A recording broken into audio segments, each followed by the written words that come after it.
By the third night, the sounds became more disturbing. It was no longer just snapping branches. There were heavier thuds, like someone or something was walking around the perimeter of my camp. I could hear the soft crunch of undergrowth beneath feet, but every time I shone the flashlight toward the source, nothing was there. Sleep became impossible. I took to sitting by the fire with a large stick across my lap, scanning the darkness for any sign of movement. The forest felt alive in a way I had never experienced. Its silence during the day had masked the predatory awareness of the night. The fourth day, I decided to explore further, hoping that more light and movement would ease my mind. I packed water and a small snack, leaving my fire smoldering but contained. I walked along the stream, noticing fresh tracks in the mud. They were too large for a deer, too heavy for a fox. Human? Possibly. I followed them cautiously, stepping lightly, heart pounding. They disappeared after a few hundred meters. That night, back at the camp, I decided to fortify my small area as best I could, arranging branches around the perimeter and making the fire larger so the glow reached further into the trees. That night, around 2 a.m., I heard it. A deliberate knock on a tree, close, followed by the rustle of leaves around my tent. My first reaction was disbelief. I had never felt fear like this in my life. I could hear the movement circling, then stopping, waiting. The forest that had been my sanctuary now felt like a trap. I sat frozen, trying to control my breathing, the firelight illuminating the small clearing but barely reaching the thick trees. Then I remembered my hatchet. I gripped it tightly, prepared to defend myself if necessary. The sounds continued intermittently until sunrise, keeping me on edge, my mind imagining all sorts of threats. When the sun finally rose, the forest seemed benign again, almost normal, but I knew the previous night had changed something. I spent the day on high alert, scanning for any evidence of the intruder. That afternoon, I found broken branches and footprints too large and deep for me to identify easily. I realized I was dealing with someone or something bigger than a human, possibly a bear. But the tracks did not match any bear I had seen in guides. They were more consistent with a large human wearing boots. Panic surged through me, but I forced myself to think rationally. I knew I had to leave. The easiest path back was not the way I had come. It meant navigating through dense forest with no clear trails. I prepared for a long, cautious hike. I packed my gear carefully, extinguished the fire, and left only faint traces that could mislead anyone following me. I kept my head low, scanning constantly for movement, listening for the crunch of footsteps or the crack of a branch. The day passed slowly, each sound making me jump. My legs were sore, my water supply limited, but I pressed on, refusing to show fear outwardly. As night approached, I decided to camp in a smaller, more concealed area, a shallow depression surrounded by thick shrubs. I built a minimal fire and hunkered down, knowing I had to stay awake much of the night. I slept lightly, always alert to the sounds around me. In the early hours, I thought I heard something in the distance. Shouts, maybe, or the barking of a dog. My heart leapt. I stayed put until sunrise. By mid-morning, I finally stumbled onto a faint Forest Service trail. Relief surged through me. I followed it slowly, avoiding loud steps but feeling safer now that I had a defined path. A few hours later, I heard voices in the distance, other campers or hikers. I ran toward them, waving my hands, desperate for contact. They were shocked at my state, dirty and exhausted, but they helped me. I explained as much as I could without sounding insane. One of them offered to drive me to the nearest ranger station. At the ranger station, I reported the footprints and the strange events. Rangers told me that no one had reported anyone missing in that exact area recently, but they did advise extreme caution in remote forested regions, especially at night. I left the forest with a mix of relief and lingering fear, the vivid images of circling footsteps, snapping branches, and hidden eyes seared into my mind. Even now, months later, I can't walk alone in deep woods without remembering that experience. It wasn't supernatural, it wasn't ghosts. It was the forest itself, and possibly humans, reminding me how small and vulnerable one can be when alone in the wild. But the ending, at least, was clear. I survived. I learned the limits of my preparedness, the need to respect isolation, and the value of constant vigilance. The forest had challenged me in ways I had never imagined, and though it left scars on my psyche, it also left a hard-earned lesson about resilience and survival. I had planned the trip for months, even though I wasn't usually the type to do solo camping. I needed the isolation. Life had been messy, exhausting, and suffocating with constant noise, deadlines, and obligations. The thought of being deep in the wilderness, completely alone, surrounded only by the smell of pine, the feel of cold, damp earth beneath my boots, and the sound of wind and wildlife, was irresistible. I wanted silence, nothing more, and yet something about the idea also filled me with unease. A subtle tension I ignored, telling myself it was just anticipation. I had packed carefully. A tent, sleeping bag, a small stove, food for 3 days, water purification tablets, a first aid kit, a flashlight, extra batteries, and a detailed topographic map of the forest I was entering. Everything seemed perfect. I had checked the weather forecasts repeatedly. No rain, clear skies, mild temperatures, safe conditions. I convinced myself I had covered every possible risk. The drive to the trailhead was long but uneventful. I remember the forest getting thicker as I drove further off the paved roads, the trees pressing closer, taller and older than any I had seen in the city parks. Eventually, the road ended, just a muddy pull-off with a barely visible path winding into the trees. I parked, grabbed my backpack, and took a deep breath. The smell of pine and damp earth was sharp, clean, almost intoxicating. I stepped onto the trail, my boots sinking slightly into the soft soil, and began walking. The first few hours passed in a calm, almost meditative state. The trail was uneven, roots and rocks hidden under leaves and moss, but nothing dangerous. Birds called in the distance, and squirrels darted between the trees, their tiny movements quick and anxious. Sunlight filtered through the dense canopy, creating shifting patches of brightness on the forest floor. Occasionally, I would hear the distant sound of running water, a creek perhaps, which I noted on my mental map. The physical effort was more than I had expected, the incline steeper than the map suggested, and my shoulders ached from the weight of my pack, but it felt good. It was the kind of tired that reminded me I was alive. By late afternoon, I decided to stop and set up camp near a small clearing I had spotted. It was not far from the creek, which I thought would be convenient for water, but not so close as to risk flooding if the weather changed. I unpacked methodically, laying out the tent, staking it into the earth, making sure the rainfly was secure, even though the forecast promised clear skies. I arranged my small camp stove and started preparing a simple dinner. Rice with dehydrated vegetables, just enough to sustain me. The sunlight was fading fast, and the forest was beginning to change. Shadows stretched long and dark, and the air grew colder than I expected. I noticed that the sounds of birds had diminished, replaced by the occasional rustle of leaves, the cracking of twigs, and the faint but constant murmur of the creek. Alone, these small noises were amplified, unsettling in a way I hadn't anticipated. After eating, I cleaned up quickly, making sure no food scraps were left around the camp to attract animals.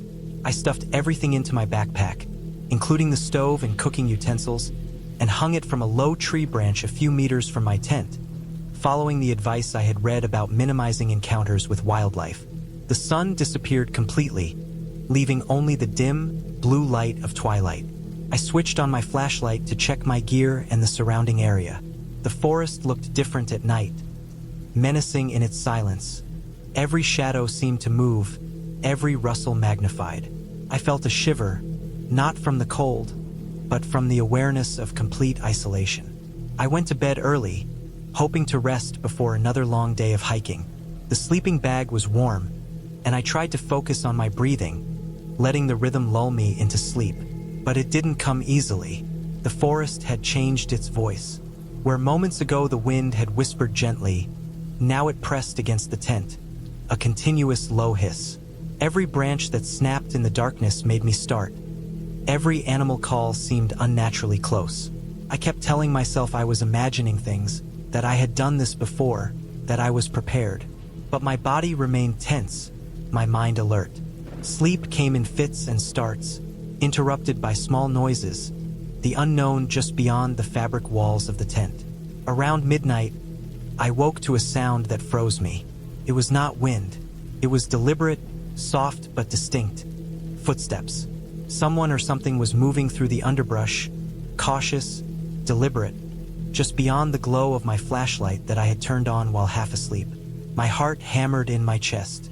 I considered immediately leaving, but the thought of stepping out into the dark, unlit forest, without knowing what was there, made me hesitate. I listened intently. The sound paused, then moved again, circling the clearing, slow and methodical. I tried to calm myself. Maybe it was an animal, perhaps a deer or some other forest creature. But then I remembered I had hung my food carefully, and most larger animals would avoid this area if humans were present. Still, I remained frozen, barely daring to breathe. I reached for my flashlight, keeping it close, ready to turn on if I needed to see. The sounds stopped. Absolute silence returned. I waited, tense and still, until I convinced myself I had only imagined it.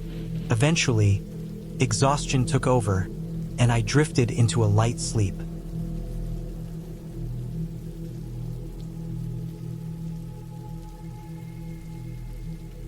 I woke again several hours later, earlier than dawn. The forest was quiet, but different from before. There was a metallic tang in the air, subtle but unmistakable. I felt uneasy, as though I was being watched, not just by animals, but by someone or something with human intent. My stomach tightened. I checked my gear. Everything was in place. Nothing had been disturbed, but the unease remained. I decided I couldn't linger. I had to move, continue hiking toward a safer, more visible area. I packed quickly, more efficient than I had been the day before, and set off, following the trail toward higher ground, where the trees thinned slightly and visibility increased. The forest seemed alive in a different way during those early hours. Mist clung to the ground, curling around the bases of trees, and the path was slick with overnight dew. Every step required attention. My boots slipped on wet roots, and branches snagged my clothing. I kept hearing noises behind me. Snaps, rustles, but whenever I turned, nothing was there. Fear had a sharp edge now, a constant pressure in my chest. I began to realize how easy it would be to get lost if I wasn't careful. My map and compass became my lifeline. I double-checked the trail markers, tracing each one with my eyes, making sure I was following the correct path. The sun rose slowly, burning through the mist in weak rays, giving me some relief. Light made the forest feel less threatening, more navigable, and I pressed on with renewed focus. As the day wore on, I encountered signs of wildlife. Small tracks in the mud, chewed bark, the remains of some creature's meal. I reminded myself to stay calm, to not let imagination run wild, but the memory of the footsteps the night before haunted me. The trail was steeper now, climbing toward a ridge that would eventually lead to an open clearing where I hoped to rest. The physical exertion exhausted me, but I welcomed the distraction. Sweat dripped from my brow, and the strain in my legs reminded me I was alive, capable. I drank water frequently, careful to purify each sip from the creek before consuming it. I moved cautiously, always scanning my surroundings, noticing every detail. The color of moss on rocks, the shape of branches overhead, the direction of the wind, the angle of sunlight through the canopy. By mid-afternoon, I reached the ridge. From here, I could see the forest stretching endlessly, a vast sea of green interrupted only by distant ridges and a river glinting far below. Relief washed over me. I set up a small resting spot, sitting on a flat rock and taking in the view. I ate some food, hydrated, and let myself relax, though only slightly. The ridge was exposed, yes, but it also left me vulnerable if anyone or anything was following me. I reminded myself to remain vigilant. I packed up again after a brief rest, determined to reach a more open area where I could safely set camp for the night, preferably near a water source but with clear visibility. The sun was beginning its descent, and the forest's long shadows stretched over the ridges. I quickened my pace, knowing darkness was coming fast. As I descended into a new valley, the forest became denser again, but this area had a flatter terrain, making it easier to navigate. I identified a small plateau with enough space for my tent, away from the creek but close enough for water access. I arrived just as the sun's last rays disappeared, leaving the forest bathed in deep twilight. I moved quickly, setting up my tent, securing the stakes, arranging my supplies carefully. I made a fire pit and gathered dry wood nearby, ready to light it as soon as darkness fell completely. I wanted to create warmth, light, and a sense of security. I had learned from the previous night's experience just how much even a small measure of preparation could affect my sense of safety. Night came fully. I lit a small fire and sat near it, my back against the tent, staring into the flames as they crackled. The forest was alive with nocturnal sounds. Distant howls, the skittering of small animals, the wind moving through the treetops.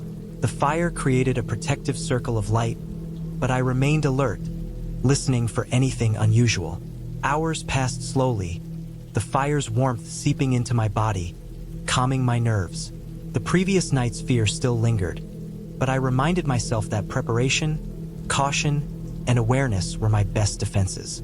I checked my surroundings constantly, ensuring nothing approached unseen. Eventually, exhaustion overcame anxiety, and I fell into a fitful sleep. I had always loved camping alone. The idea of being out in the wilderness, away from the noise of the city, without anyone around to disturb the quiet, had always held a strange appeal for me. There was a rhythm to it that felt almost meditative. The way the wind moved through the trees, the rustle of small animals in the underbrush, the distant calls of birds at sunrise. It was a world stripped down to the essentials. Fire, water, shelter, and your own wits. I had done this many times before, but this trip felt different from the start. Maybe it was the isolation of the area I had chosen. It was a patch of forest I had found on an old map, one that had no trails marked and was far from any main road. That was part of the attraction. I wanted to push myself, to see how well I could handle being completely alone in the deep forest for a few days. I arrived late in the afternoon. The sun was already dipping below the horizon, painting the sky in streaks of orange and pink. The forest was dense, with tall pines standing like silent sentinels, and the ground was thick with pine needles, making my footsteps almost silent. I carried a medium-sized backpack, heavy but manageable, filled with the essentials: a tent, sleeping bag, food, water, a portable stove, a first aid kit, and a few tools like a hatchet and a multi-tool. I had also packed a small emergency beacon, just in case, but I hated to think I would ever need it. I walked for over an hour, following the small depressions in the earth and the faint animal tracks I could make out, looking for a suitable spot. The air was crisp, with that sharp, earthy scent that only comes in deep forests far from roads or towns. I finally found a small clearing, perhaps 30 feet across, surrounded on all sides by thick trees. The ground was flat, with only a few rocks to remove before setting up my tent. A small stream ran nearby, its water glinting in the fading light. I knelt down and began pitching my tent, using stakes to secure it and ensuring the rainfly was taut. Every motion felt deliberate, almost ceremonial, as though the act of setting up camp was a ritual of survival. By the time I finished, it was nearly dark. I started a small fire using the dry kindling I had collected, careful to arrange the larger logs around it. The fire crackled and spat sparks, the only sound apart from the faint murmur of the stream. I sat back and began preparing my simple meal: dehydrated pasta with some canned vegetables. Eating slowly, I listened intently to the forest around me. The first night was uneventful, but the second night was when things started to feel off. It began with the noises. The forest was alive with them, of course, an owl hooting, the scurry of small animals, but there was something different now, something heavier, something that didn't belong. Around midnight, I woke to the faint snap of a branch nearby, something that sounded far too deliberate to be a deer or raccoon. I froze, straining my ears. The stream gurgled as usual, the fire still crackling, but there it was again, a soft, almost inaudible rustling from the trees. It didn't move in a straight line, it was irregular, as if something was pacing. My heart rate spiked. I grabbed my flashlight, illuminating the clearing in sharp white beams. But there was nothing. Just shadows dancing in the firelight, trees swaying, and the occasional reflection of the moon on the stream. I told myself it was probably just a fox or some other nocturnal animal. Still, I could not shake the feeling that I was being watched. Every crackle of the fire, every whisper of wind, felt amplified, as if the forest itself had a presence that was aware of me.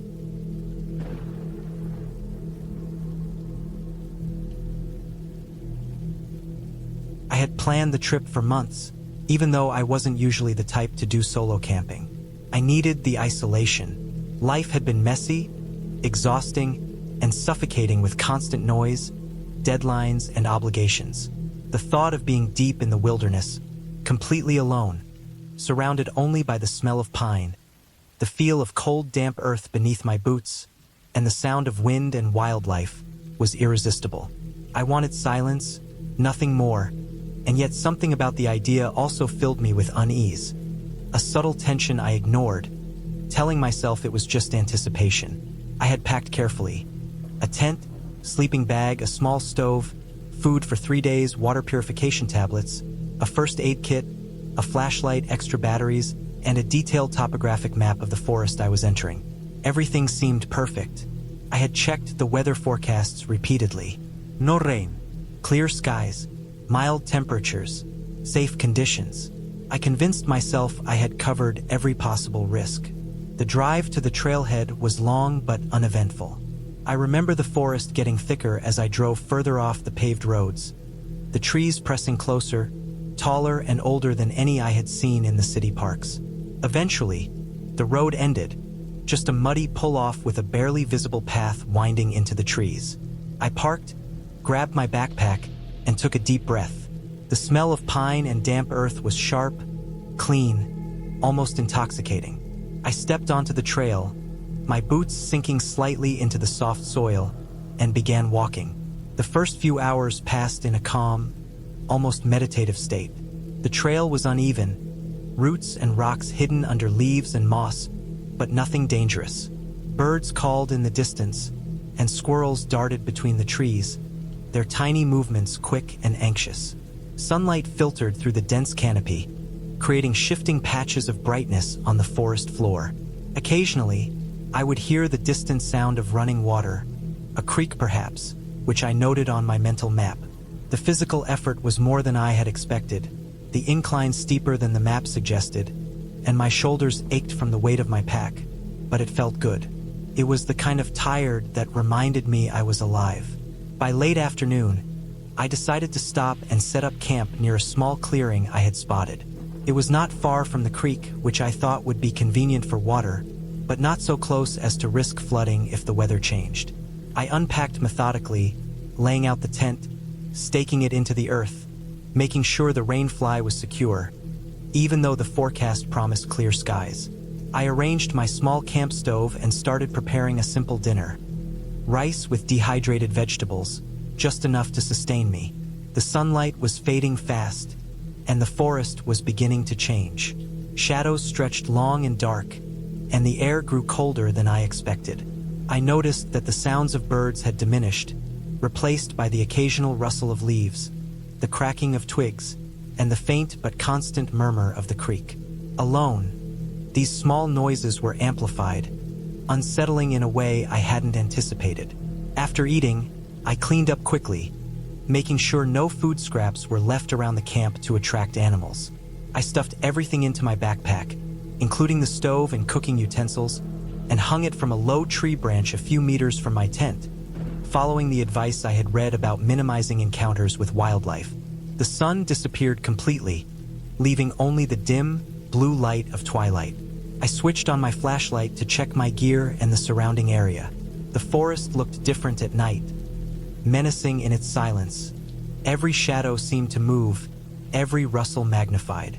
I felt a shiver, not from the cold, but from the awareness of complete isolation. I went to bed early, hoping to rest before another long day of hiking. The sleeping bag was warm, and I tried to focus on my breathing, letting the rhythm lull me into sleep. But it didn't come easily. The forest had changed its voice. Where moments ago the wind had whispered gently, now it pressed against the tent, a continuous low hiss. Every branch that snapped in the darkness made me start. Every animal call seemed unnaturally close. I kept telling myself I was imagining things, that I had done this before, that I was prepared. But my body remained tense, my mind alert. Sleep came in fits and starts, interrupted by small noises, the unknown just beyond the fabric walls of the tent. Around midnight, I woke to a sound that froze me. It was not wind. It was deliberate, soft but distinct. Footsteps. Someone or something was moving through the underbrush, cautious, deliberate, just beyond the glow of my flashlight that I had turned on while half asleep. My heart hammered in my chest. I considered immediately leaving, but the thought of stepping out into the dark, unlit forest, without knowing what was there, made me hesitate. I listened intently. The sound paused, then moved again, circling the clearing, slow and methodical. I tried to calm myself. Maybe it was an animal, perhaps a deer or some other forest creature. But then I remembered I had hung my food carefully, and most larger animals would avoid this area if humans were present. Still, I remained frozen, barely daring to breathe. I reached for my flashlight, keeping it close, ready to turn on if I needed to see. The sounds stopped. Absolute silence returned. I waited, tense and still, until I convinced myself I had only imagined it. Eventually, exhaustion took over, and I drifted into a light sleep. I had been planning this camping trip for months. I had been stuck in the city for most of the year, working long hours, surrounded by noise and concrete, and I needed the kind of escape that only the wild could offer. I decided on a remote forest area about 5 hours from where I lived, a place I had read about in a hiking forum. According to reports, it was quiet, untouched, and far enough from any towns or roads that I would feel completely alone. I packed everything carefully: a tent, sleeping bag, stove, water filters, extra clothes, first aid kit, food for 5 days, a headlamp and backup flashlights. I double-checked everything several times because I knew that being unprepared in the wilderness could turn a peaceful trip into a dangerous one very quickly. The drive there was long but uneventful. The city gradually disappeared behind me as I wound my way through smaller roads and then gravel paths, past fields and thickening woods. The air smelled fresher the further I went, and I could feel the tension leaving my shoulders with each mile. I finally parked my car at the edge of the forest near a narrow dirt trail that would lead me deeper into the trees. I unloaded my pack, made sure everything was secured, and set off down the trail, feeling a mixture of anticipation and nervous energy. The trail was overgrown in parts, with tall grass brushing against my legs and branches tapping lightly against my shoulders. I noticed immediately that the forest was dense. The canopy overhead blocked much of the sunlight, and the air was cool and damp. Birds called out occasionally, but the sounds of human life were gone. I walked for hours, following the map on my phone and the trail markers I had seen in pictures online.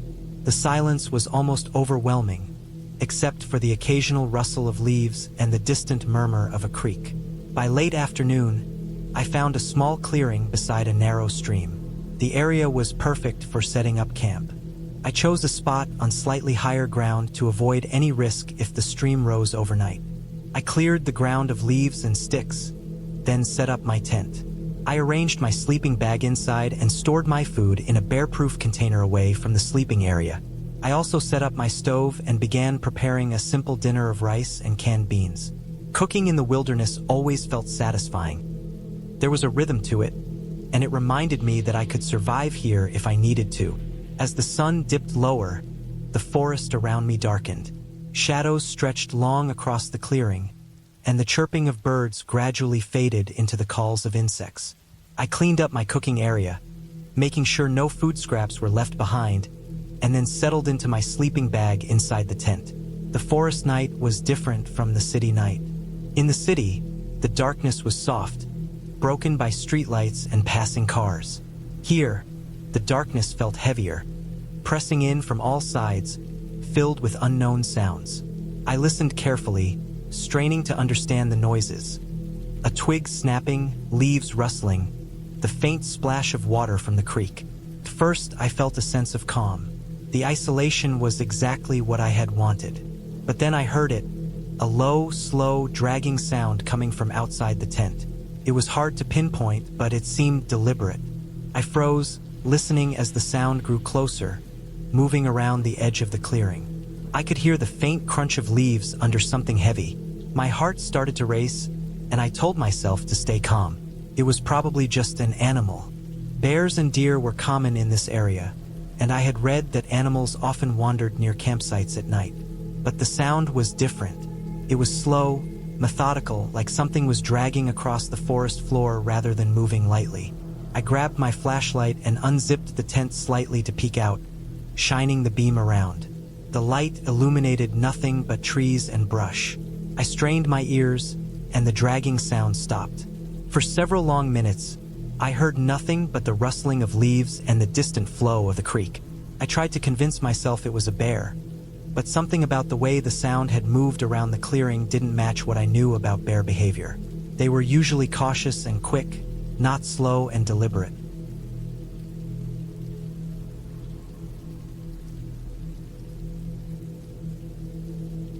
I decided to stay in the tent, locking the entrance and keeping my knife within reach.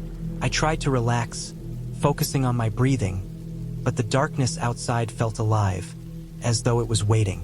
I kept my headlamp on, scanning the shadows every few minutes. Hours passed.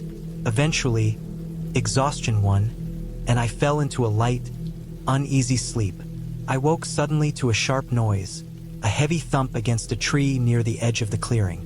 My heart jumped, and I stayed completely still, listening. Another thump followed, then another, irregular and heavy, like something large was moving or testing the perimeter. I realized that I hadn't heard any animal calls. There were no growls, no cries, just the sound of impact against trees. I checked my phone for signal, none. The GPS still worked, but the maps were limited in detail, offering no reassurance. I spent the next hours in near constant alert, only drifting off occasionally to fitful, dream-filled sleep. I considered packing up and leaving immediately, but I had driven too far, and it was too dark to navigate safely through the forest. I reminded myself that most likely this was an animal, maybe even a bear, and that if I stayed calm and stayed in the tent, I would be safe. But the sense of being watched, of something methodically circling my camp, never left me. The first light of dawn brought some relief. I unzipped the tent and shone my flashlight into the clearing. I saw something that made my stomach tighten. Deep claw marks gouged into the bark of a few trees near the edge of the clearing. Nearby, there were heavy footprints in the soft soil, too large to be anything but a sizable animal. It was clear now that whatever had been moving around my camp had been huge, and it had been close. I felt a mixture of fear and adrenaline, but also determination. I couldn't stay there any longer. I packed my gear quickly but carefully, keeping my knife and flashlight within reach. I moved silently, trying not to make noise that would draw attention. I chose a path that ran along the creek, hoping that staying near water would make it easier to find a way out. The forest seemed calmer in daylight, but I remained hyper-alert, scanning for any signs of movement. The air smelled damp and earthy, and the sunlight breaking through the trees offered small comfort, but the memory of the night kept me tense. As I walked, I noticed more signs. Broken branches, more claw marks on trees, and the occasional large footprint. It became clear that the animal, or whatever had been circling my camp, was still in the area. I moved faster, trying to maintain as much quiet as possible while keeping a steady pace toward the road I knew was a few miles ahead. I realized that I had underestimated the density of the forest. Every path seemed to twist and turn. Every tree looked the same, and without landmarks, it was easy to become disoriented. Several hours later, exhausted and sweating, I finally saw a break in the trees that indicated the edge of the forest. My legs were sore, my backpack felt unbearably heavy, and my mind was still tense from the previous night. As I emerged from the dense woods, I saw a small dirt road and the faint outline of a car passing by in the distance. Relief washed over me in waves. I ran to the road, waving my arms to catch the attention of the driver, and soon, a vehicle slowed to a stop. The driver, a local, listened to my rushed explanations as best as I could provide and offered to give me a ride to the nearest town. I accepted eagerly, too drained to be embarrassed. As we drove away, I looked back at the forest. The trees were quiet, still, and unremarkable under the bright sunlight. But I knew that the memory of the night, the sounds, the darkness, the sense of being watched, would stay with me for a long time. Once I reached the town, I took time to recover. I bought a hot meal, rested in a motel, and contacted a friend to let them know I was safe. Over the next days, I reflected on what had happened. I realized that the forest was far more unpredictable than I had expected, and that even with preparation, one could never truly control every risk. But I also recognized that I had survived because of careful planning, attention, and maintaining calm under fear. Eventually, I returned home, shaken but wiser. I continued to camp in less remote areas later, taking what I had learned with me.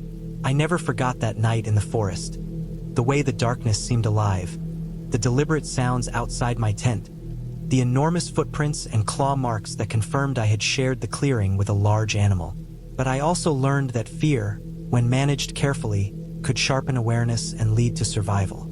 The forest was dangerous, yes, but it was also a place of intense beauty, silence, and life, and I had come through the worst of it, stronger and more prepared than before. I often think back to that night when I plan new trips. I still seek the wild, still look for the quiet and the isolation, but I do so with respect, caution, and the knowledge that no matter how well prepared I am, nature will always have the upper hand. And that knowledge, oddly enough, gives me a sense of peace because it reminds me how much I survived and how much I learned about both the world and myself. I didn't sleep much after that. Every crack of a branch, every shift of leaves made me tense. I kept the fire going longer than usual, feeding it with dry wood, keeping the light and heat as my shield. I thought about the best course of action for the next day. The experience had reminded me that even a place that seemed peaceful could hide real dangers. I spent the remainder of the night awake, taking turns sitting and lying down, keeping my senses sharp, watching the shadows, and listening to the forest. Dawn eventually came, the sky turning from dark blue to pale orange and pink, and I felt exhausted but alive. I knew I needed to leave soon, even though I had come for solitude. The incident had shaken me more than I had expected. By first light, I packed up carefully, dismantling the tent, gathering all my gear, and making sure I left nothing behind. I retraced my steps back toward the trailhead, moving quickly but cautiously. The forest felt different in daylight. The trees taller, the path clearer, but still alive with unseen creatures. As I walked, I reflected on how easy it was to underestimate the wilderness. Even an experienced camper could find themselves in danger if they weren't vigilant. I noticed every sound, every movement, the snap of twigs, the flutter of birds, the rustle of leaves. I stayed near the stream for most of the route, using it as a reference point to avoid getting lost. Hours passed, and I gradually descended from the dense woods to the more open trail areas. By the afternoon, I reached my car, my hands sore, my body tired, but with a profound sense of accomplishment and relief. I had survived a terrifying encounter, and I had learned firsthand how quickly solitude could turn into a dangerous situation. I started the car and drove home slowly, glancing at the rearview mirror, half expecting something to appear behind me in the trees. But the road was empty. I thought about how careful planning, awareness, and calm thinking had helped me navigate the situation. I also thought about how fragile human life was when alone in the wilderness, how quickly a mistake could lead to serious harm. That day, I realized the true nature of the forest. Not mystical or magical, just raw, alive, and unpredictable. In the days after, I reflected more on the experience. I examined the trail online, comparing what I had seen and noting where the animal, or whatever it had been, might have come from. I invested in better gear, learned more about wildlife behavior, and studied survival techniques. I spoke with park rangers and read reports about encounters in similar areas. Each detail I learned reinforced the lesson. Respect the environment, prepare thoroughly, and never underestimate the wild. The incident became a reference point in my life, a stark reminder that even a peaceful camping trip could turn into a moment of real fear, that being alert, ready, and knowledgeable could make the difference between safety and disaster. That trip remained etched in my memory. I never went back to that exact clearing, but I continued camping in safer, well-known areas, always carrying the lessons learned. I developed a routine of double-checking gear, understanding animal tracks, and mapping escape routes. Over time, the fear transformed into a cautious respect. The forest was no longer just a place of beauty and solitude. It was a living, unpredictable entity. I learned that preparation, attention to detail, and constant awareness were not just useful, they were necessary. My experience reinforced a principle I carry to this day. In the wild, the smallest oversight can have serious consequences, but careful observation, steady nerves, and respect for nature can ensure survival and safety.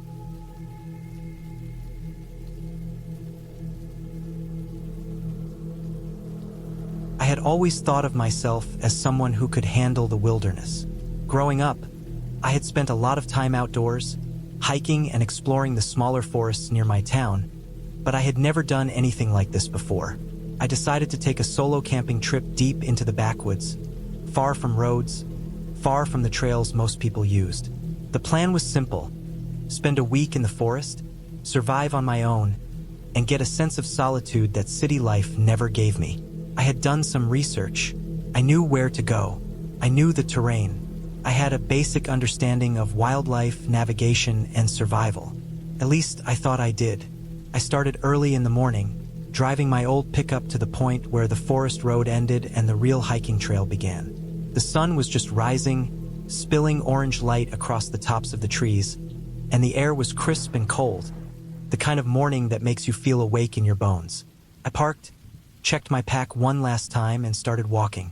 I had a tent, sleeping bag, water filter, enough food for a week, and a small first aid kit.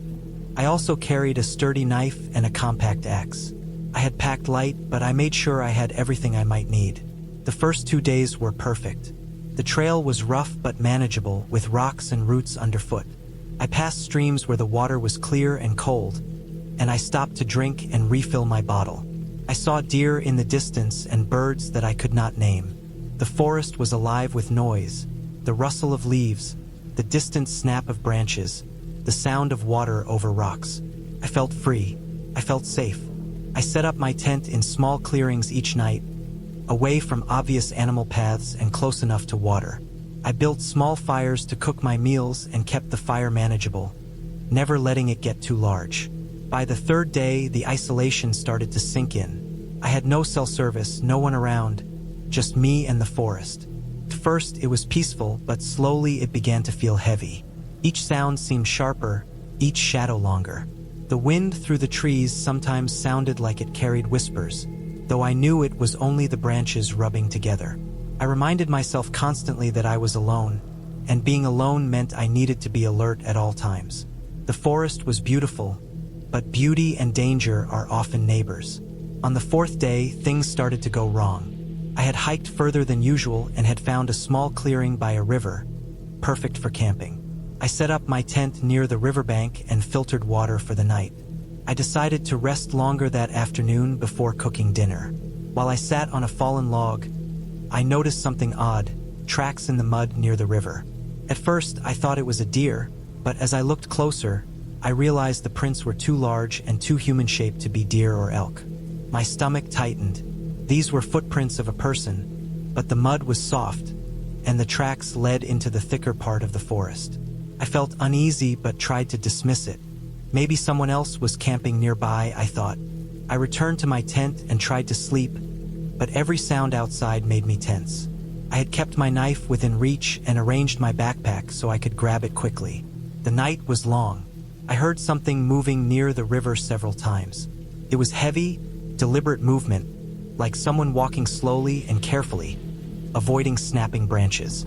I stayed as still as possible, My eyes trained on the darkness outside the thin fabric of my tent. I did not sleep much. The next morning, I packed quickly. I was unnerved by the tracks, but I thought I could just leave and head back along a different trail. I followed the river for a while, hoping to find another path. That afternoon, I noticed the tracks again, now closer to me, crossing the river. It was clear someone had been moving through the forest recently. My heart began to race. I considered turning back immediately, but the sun was already low in the sky, and heading back in the dark along a trail I did not know could be dangerous. I decided to keep moving. By the 5th day, the fear had taken a firm hold on me. The forest that had seemed peaceful and liberating now felt oppressive and threatening. I moved cautiously, scanning the surroundings constantly. I avoided clearings and stuck close to dense trees, hoping for cover if I needed to hide. I kept my knife and axe ready. I started noticing small signs: broken branches, leaves disturbed, the feeling that someone, or something, was always just out of sight. My food was running low, and I began rationing even more strictly, drinking only when I needed to avoid dehydration. That night, I made a decision to leave the area immediately. I knew the forest well enough to find a small ridge that led back toward the main trail, though it would take several hours to reach it. I set out before sunset, trying to move as quickly as possible without making noise. It was slow going. Every step was deliberate. I could feel my pulse in my ears. Shadows seemed to shift as I moved, though I kept telling myself it was only the trees and the wind. I had gone perhaps half a mile when I heard it, a sudden crack of a branch nearby. I froze, my heart leaping into my throat. I scanned the area, and in the dim light, I caught a glimpse of movement. Someone was there. Not deer, not a bear, a person. They were crouched low, watching me. My mind raced. I had no idea who it was, what they wanted, or if they were alone. I considered running, but I also knew that running blindly through thick forest at dusk could end badly. I stayed still, trying to assess, trying to think clearly. The figure moved slowly, deliberately, and then disappeared behind a large tree. I waited, trying to calm my breathing, and then I began moving again, slowly zigzagging, trying not to leave a predictable path. My senses were on fire. Every snapping twig, every rustle of leaves, felt like a threat. I realized that whoever had been leaving the tracks had been following me for days. The realization was terrifying, but also clear. I needed to get back to a road, to people, to safety. By the time I reached the ridge that led toward the main trail, it was nearly dark. I climbed cautiously, trying not to make noise, moving through the steep terrain that was difficult in daylight and treacherous in near darkness. My hands were scratched, my legs scraped by branches, but I pushed onward, driven by adrenaline and fear. Finally, I reached the top and I could see a faint outline of the trail that led to the road. Relief washed over me, but I remained alert. I knew that I was not safe until I was out of the forest entirely. I followed the trail carefully, keeping low, moving as silently as possible. I kept hearing noises behind me, twigs snapping, leaves rustling, but I did not look back. I kept moving until I saw headlights in the distance. My relief was immense. The road was near, people were near, safety was near. I stumbled onto the road, exhausted, covered in dirt and scratches, and waved down a passing car. The driver stopped without hesitation. I climbed in, panting, and explained that I had been camping alone in the forest and needed to get back immediately. The drive back to town felt surreal. I kept glancing at the forest through the windows, feeling the weight of what I had just experienced. I had survived, but the experience left a mark. I had underestimated the reality of being alone in the wilderness and the fact that other people could pose as much danger as the natural elements. I realized that preparedness is more than food, water, and equipment. It is awareness, caution, and understanding that being alone can bring risks that are impossible to predict. When I finally returned to my apartment, I cleaned myself up, tended my scratches, and unpacked my gear. I stored the knife and axe carefully, noting where everything had been used. I could still feel the tension in my body, the awareness that every step I took in that forest had been watched. I knew I had been lucky. The experience haunted me, but it also taught me something essential about survival. It is not just the elements that challenge you in the wilderness. It is also the unknown presence of other humans and the constant need to be vigilant. Over the next few weeks, I thought about returning to the forest, but I knew I would not go alone again. I researched safety, emergency communication devices, and even local forest patrol procedures. I bought a GPS tracker, a flare, and a whistle. I studied survival techniques more seriously. I realized that camping alone can be a beautiful and peaceful experience, but it can also turn dangerous in a moment. You must respect both the wilderness and the potential dangers posed by people. Eventually, I went camping again, but I never went alone. I stayed on known trails, informed people of my plans, and carried more safety gear.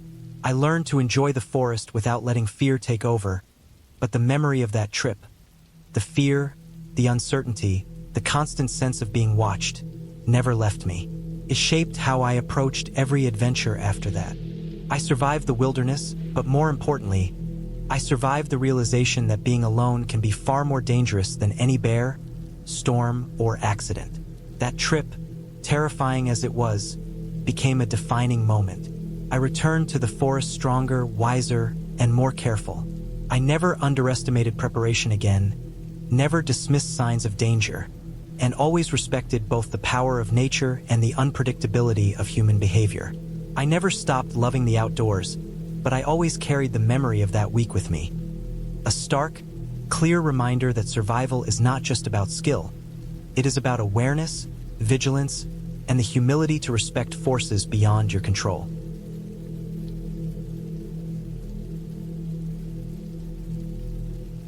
I had been planning this camping trip for months, ever since I found an old map tucked inside a used backpack I bought at a thrift store. The map wasn't marked with any typical trails or popular spots. It showed a patch of wilderness deep in the mountains, a place that didn't have a name on any of the maps I had seen before.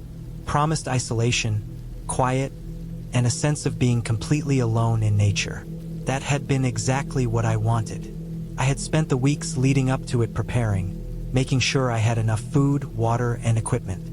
I double-checked everything twice: tent, sleeping bag, stove, first aid kit, flashlight, extra batteries, rope, knife, and a small emergency flare. I had even packed a few cans of beans and tuna, plus some granola bars, nuts, and powdered drink mix. The morning I left, the sun was just rising. The air was crisp and sharp, carrying the scent of wet leaves and pine. I loaded my backpack into the car and drove along the winding mountain roads. The further I went, the fewer cars I saw. Eventually, there were none. The road turned into a dirt path that jutted through thick woods, the trees standing close together, their shadows long and dark even in the morning light. I parked at the edge of a small clearing where the dirt road ended. From there, I would hike. I strapped on my backpack, feeling the weight settle into my shoulders. I took a deep breath of the pine-scented air and began walking. The first part of the trail was clear, with narrow paths worn by previous hikers, but soon the trail became less obvious. I had to push aside branches and step over fallen trees. My boots sank slightly into the damp earth, and the crunch of dead leaves underfoot echoed in the otherwise silent forest. I followed the map closely, taking note of a small stream and a rocky ridge that were both marked as landmarks. By midday, I had hiked several miles and reached the stream. The water was cold and clear. I knelt down, cupped my hands, and drank, letting the chill run down my throat. I filled my water bottle as well, careful not to stir up the sediment.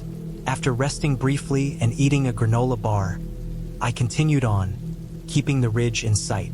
The forest thickened, the trees closing in, the canopy above blotting out much of the sunlight.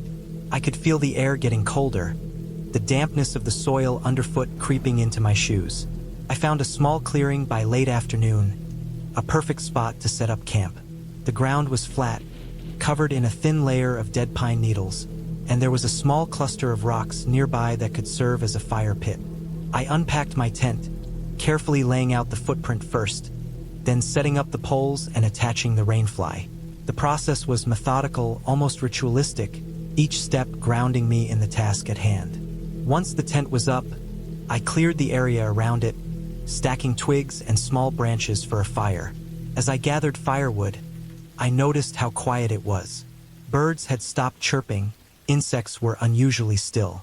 The forest felt heavy, like it was holding its breath. I shrugged it off, telling myself it was just the isolation. I built a small fire, the flames licking the air, and heated some beans for dinner.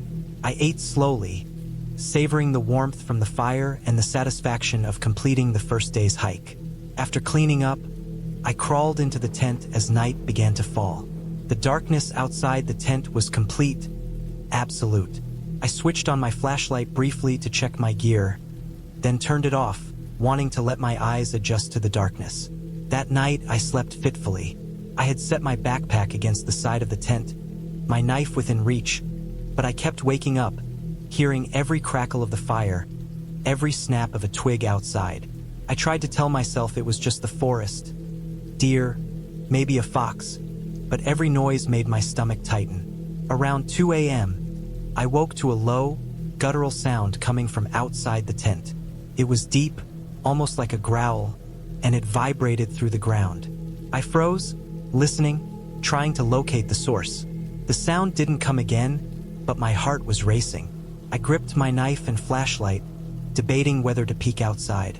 I finally decided against it. Whatever it wasn't worth exposing myself to. I lay awake until the first light of dawn, the sounds of the forest gradually returning, and eventually drifted back to a fitful sleep. Morning came slowly. The sun struggled to break through the thick canopy, casting a greenish light over everything. I packed up my campsite quickly, eager to continue along the map's trail. The ridge was close, just beyond a steep incline, but reaching it meant moving through thicker underbrush and loose rocks. I carefully made my way, using my hands to steady myself on branches and rocks. I slipped once, scraping my forearm against a jagged rock, but the wound was shallow. I rinsed it in the stream and applied a small bandage, continuing onward. By midday, I reached the ridge. The view was stunning, a vast panorama of mountains layered in blue and green, stretching endlessly. But as beautiful as it was, I felt uneasy. From this vantage point, I could see smoke rising far below, faint but unmistakable. My mind raced. Another camper? A fire? I wasn't sure, but I noted it on my mental map and decided to avoid that area, sticking to the path the map had shown. The afternoon was long and exhausting. The terrain became more rugged, the trail less defined, forcing me to navigate using the map and compass. My legs ached from the constant climbing and careful footing. By evening, I found a small, rocky plateau that could serve as a campsite. It wasn't perfect, but it offered some protection from the wind, and the rocks could be used for a fire pit. I set up the tent again, though more quickly this time, my hands shaking slightly from fatigue. I started a fire, again gathering small twigs and branches, layering them carefully to ensure it would catch. I cooked some tuna and rice, eating mechanically, my thoughts distracted. As the sun dipped below the mountains, shadows stretched and deepened, the darkness pressing in around the plateau. I had a feeling of being watched, though I told myself it was just nerves. Still, I made sure my knife and flashlight were within reach. The night was worse than the first. Around midnight, I heard rustling near the edge of the plateau, small rocks tumbling down the slope. My heart pounded as I shone the flashlight into the darkness. I saw nothing, but the sound continued intermittently, sometimes close, sometimes far. My imagination ran wild. Wild animals, maybe a bear or a mountain lion, possibly a human intruder. I stayed in the tent, gripping my knife, refusing to make a sound. Hours passed like this, every noise amplified in the still night. Morning came, gray and cold. I packed quickly, my nerves raw.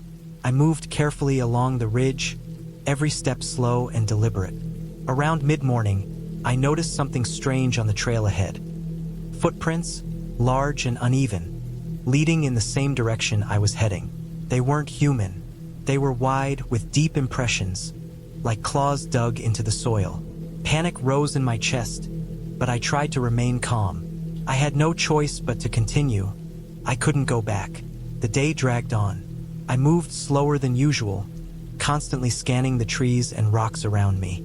Every time I heard a snap of a branch, I froze, my mind racing through possibilities. The forest seemed alive, watching. By late afternoon, I reached a small creek marked on the map, a good place to rest and refill water. I drank slowly, trying to steady my nerves. The water was clear, the sound of the creek soothing in contrast to the oppressive tension of the forest. As I moved on, I realized the trail was becoming almost non-existent. Rocks and fallen trees blocked the path, forcing me to scramble over and around them. My muscles ached, and my shoes were soaked from stepping in the creek multiple times. By evening, I had to find another place to camp. The terrain was steep, almost a cliff with loose rocks and thin soil. I found a small flat area, barely enough for the tent, perched precariously near the edge. I set up camp quickly. The wind howled along the ridge, rattling the tent and making the fire difficult to keep alive. I ate cold granola bars, conserving energy. Night fell, black and heavy. The wind was constant now, carrying strange sounds. The snap of branches, the scurrying of animals, distant echoes bouncing off the mountains. Sleep was impossible. I stayed awake, listening, trying to detect any pattern, any threat. Every shadow seemed to move, every sound amplified. Around 1 a.m., I heard it clearly. A low growl, then a louder snap of a branch, close to the edge of the plateau. My flashlight barely penetrated the darkness. I gripped my knife, heart racing, ears straining. Something was out there, and it was moving closer. I realized it was following me, or at least tracking me. I had to think. Running was dangerous on this terrain. I could fall. Staying put was equally risky. I remembered the flare in my pack. It wasn't ideal, but it could scare something off if it came too close. I kept my eyes on the darkness, slowly unzipped the tent, holding the flare ready. The growl came again, closer this time. I waited until I could see movement. A large shape emerging from the shadows, just at the edge of the firelight. A bear, enormous, black, eyes glinting in the dark. My heart pounded. I struck the flare, igniting it. The sudden light and smoke startled the bear. It growled once, charged slightly, then stopped, unsure. I hurled the flare in its direction, and the bear bolted back into the shadows. My body shook, adrenaline coursing through me. I stayed awake the rest of the night, unable to sleep. Morning finally came, gray but calm. I packed everything carefully, leaving no trace behind. The adrenaline from the night before still kept me alert. I decided to move slowly but steadily down the ridge, following the creek that would eventually lead to a lower valley. I navigated carefully, avoiding loose rocks, slipping only once, and making sure every step was deliberate. By late afternoon, I reached the edge of the forest. The trees thinned, and I could see open fields and a dirt road in the distance. Relief flooded through me. I quickened my pace, stumbling over roots and rocks, exhausted but safe. When I finally reached the road, I saw a car approaching. I waved frantically, and it stopped. The driver, a local, helped me get into the vehicle, asking questions I could barely answer. I was trembling, dehydrated, bruised, and exhausted, but alive. I drove back to town slowly, still in shock from the events. I reported the bear sightings and the area where the trail had disappeared. The locals nodded grimly, warning me that part of the forest was known for wild bears and treacherous terrain. They told me no one went there willingly, that many hikers got lost or worse. At home, I cleaned and treated my scrapes and bruises, unpacked my gear, and finally sat down to rest. I felt a mixture of relief, exhaustion, and lingering fear. The forest had tested me, pushed me to my limits, but I had survived. I had planned, prepared, and persevered. The wilderness was unforgiving, but I had made it back. In the weeks after, I reflected often on the trip. I realized how fragile life could be when isolated, how quickly control could slip in the face of nature. I also understood the value of preparation, vigilance, and respect for the wild. It wasn't a story of supernatural horror. It was real, raw, and dangerous. and surviving it had given me a strange, almost indescribable sense of clarity and strength. The memory of that bear, the darkness of the forest, the silence that pressed against me at night, they stayed with me vivid and constant. But so did the feeling of returning to safety, of emerging from the wilderness with my life intact, and the knowledge that I had faced fear, exhaustion, and danger and survived.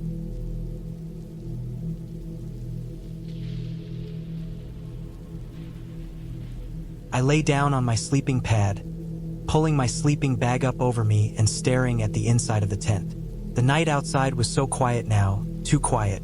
I could hear my own heartbeat in the silence. Every small sound seemed amplified. The sound of water rushing over rocks, a twig snapping in the distance, the wind whispering through the trees. Then, just as I thought I might be able to settle my nerves, I heard it again. The unmistakable sound of something moving through the underbrush.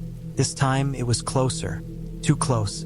I slowly rolled over onto my stomach and unzipped the tent just a crack, enough to peer outside. The beam from my flashlight still illuminated the spot by the creek, but nothing moved. The trees stood still, their shadows stretching across the ground like dark fingers reaching for me. I couldn't stop myself. I had to check. I had to see what was out there. I slipped out of the tent as quietly as I could, careful not to make any noise. The cool air hit me like a slap in the face, and I pulled my jacket tighter around me as I crouched low to the ground. I stayed near the edge of the firelight, not daring to venture too far into the dark. The sounds of the forest were louder now, and I realized just how much I had been relying on the fire's crackle to drown out the noise. With it dying down, the woods felt like a living, breathing thing. The rustling continued, coming from the direction of the creek.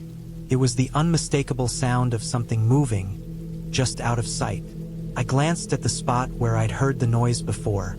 It was dark, too dark, and the flashlight I'd left by the fire seemed like a small, fragile light in the vastness of the forest. But then I noticed something.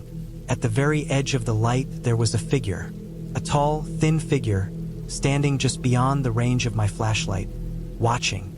I couldn't see details, just the outline of something humanoid. It didn't move, but I could feel it. It was as if it was waiting for me to make the first move. The hairs on the back of my neck stood on end, and my heart pounded in my chest. I wasn't sure if I was imagining it, but the air seemed to grow colder, heavier. I stood frozen, unsure of what to do. Should I call out? Should I run? But that feeling in my gut told me that running wasn't an option. I knew that if I moved, if I even made a sound, it would see me. And whatever it was, I didn't want it to see me. I stayed as still as I could, praying that the figure wouldn't move any closer. But it did, slowly, almost like it was savoring the moment. I could feel my legs starting to tremble. I fought the urge to turn and run, but I couldn't stop the feeling of being trapped. The forest around me felt like a maze, every direction leading to more darkness. The figure took a step forward, and then another. I snapped out of my trance and turned to flee. I'd always loved camping, the kind of outdoor trips where you truly disconnect from the world. For years, I'd planned on going deep into the woods, far away from the crowded campsites, where the only thing that surrounded me was nature. This time, I finally decided to go solo. I'd done solo trips before, but nothing quite like this. I had been researching remote locations for weeks, and I found the perfect spot, hidden deep in the backcountry, far from anyone else. I remember the drive there. The roads got narrower and rougher, the trees thicker. The GPS slowly lost its signal as I turned off the main road, but that was part of the charm. I was alone.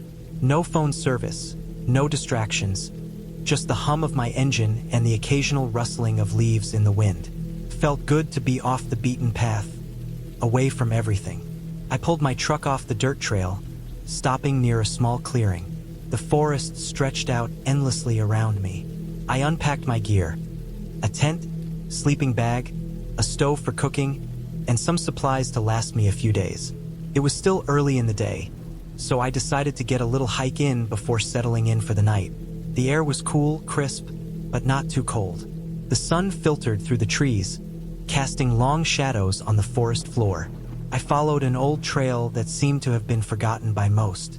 The earth was soft beneath my boots, and the quiet was almost suffocating. No birds chirping, no animals scurrying about. Just the sound of my footsteps and the occasional rustle of leaves stirred by the breeze. About an hour into the hike, I came across a small creek.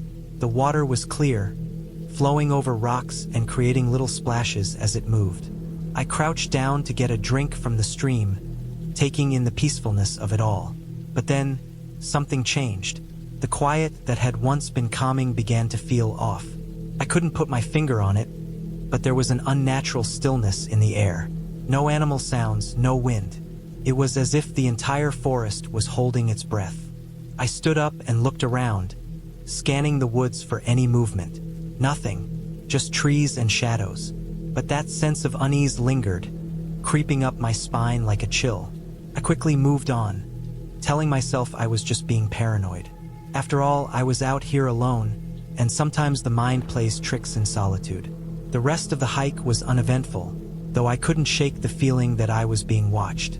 The unease stayed with me, growing as the day wore on. By the time I made it back to my campsite, the sun was low in the sky, casting a golden glow over the forest. I set up my tent quickly, the movements automatic, though I found myself glancing around more than usual. I cooked some food on my stove, the sizzle of the pan filling the silence. As I ate, I kept my eyes on the tree line, scanning for any signs of movement. Nothing, but that feeling of being watched didn't go away. The darkness settled in quickly, the once golden sky now a deep indigo, stars beginning to twinkle faintly above. The only sounds were the crackling of my campfire and the occasional rustle of the trees. As the night deepened, I retreated into my tent, zipping it up tightly and securing the flap. It wasn't until I was lying down, staring at the fabric of the tent above me, that I realized how silent it had become. The forest was still, not a single sound. I tried to ignore the nagging sensation that something was off. The fire outside crackled, sending occasional bursts of warmth through the thin fabric. But as the night stretched on, I started hearing things. Small, distant noises that made my heart race. Twigs snapping, leaves rustling. Then something heavier, a slow, deliberate crunch of branches, as if something large was moving around my campsite.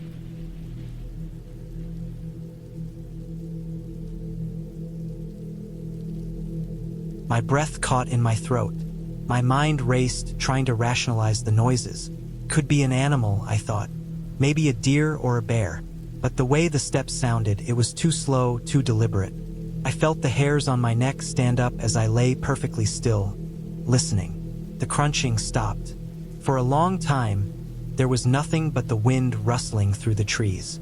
I strained my ears, willing myself to hear something, anything. But the silence was oppressive, heavy, felt like the forest itself was waiting. I reached for my flashlight, careful not to make a sound. I flicked it on and aimed it toward the entrance of my tent, holding my breath. For a few long seconds, the beam of light swept across the trees, catching nothing but shadows. But when I turned it back toward the clearing, I froze. There, at the edge of the light, was a figure, a silhouette standing perfectly still, blending into the trees. I couldn't make out any details, but I knew it was there. My heart pounded in my chest as I stared at it, too terrified to move. Then, without warning, the figure stepped backward, melting into the darkness, disappearing as silently as it had come. I didn't sleep that night. The rest of the hours were spent lying awake in my tent, every little sound amplified in the stillness. My thoughts spiraled, the mind playing tricks in the dark. By the time morning light filtered through the trees, I was exhausted, but I knew I couldn't stay another night. Whatever that thing was, it wasn't something I wanted to face again. I packed up my camp quickly, my hands trembling as I shoved my gear into my bag.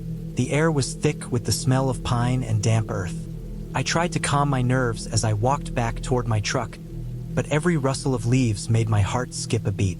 I could feel it, the presence, that sense of being watched.